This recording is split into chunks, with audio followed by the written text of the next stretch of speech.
Je vous salue tous dans le nom puissant de Jésus-Christ, vous qui êtes membres du temps des paroliers. Que la grâce et la faveur du Seigneur soient sur vous. Bienvenue à notre dévotion matinale. Aujourd'hui, le docteur Yazi vous parlera de la sagesse du pauvre. Ecclésiaste, le chapitre 9, verset 15 à 16 déclare ce qui suit. Il s'y trouvait un homme pauvre et sage qui sauva la ville par sa sagesse, et personne ne s'est souvenu de cet homme pauvre. Et j'ai dit, la sagesse vaut mieux que la force. Cependant, la sagesse du pauvre est méprisée, et ses paroles ne sont pas écoutées. Amen. La sagesse est une vertu. La sagesse est une valeur.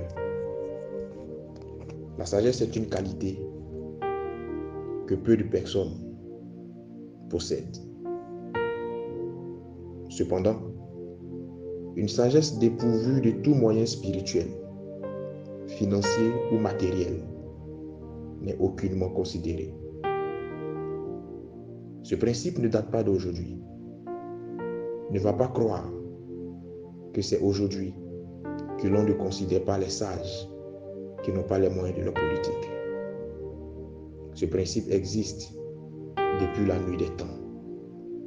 Depuis que ce monde est monde, un sage qui n'a pas les moyens de sa politique n'est pas du tout écouté.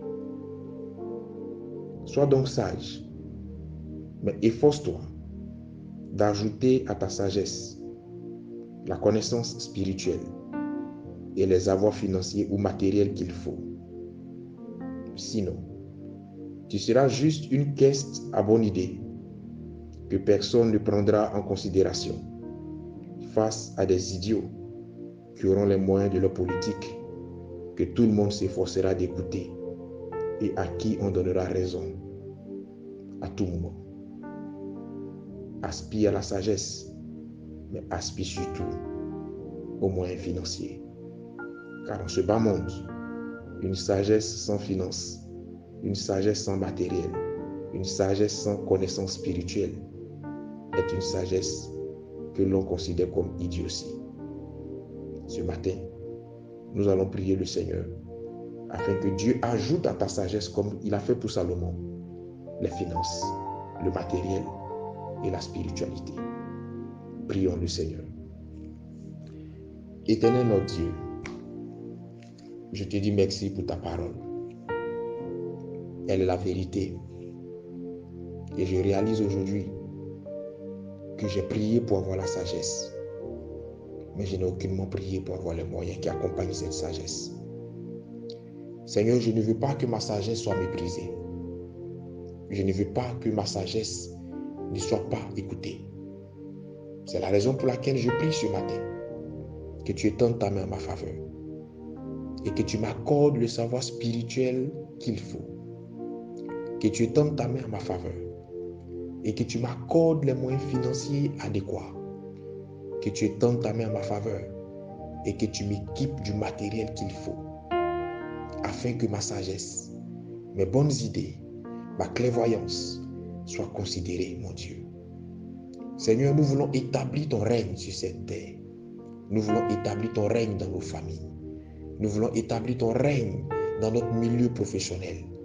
Nous voulons établir ton règne au quotidien.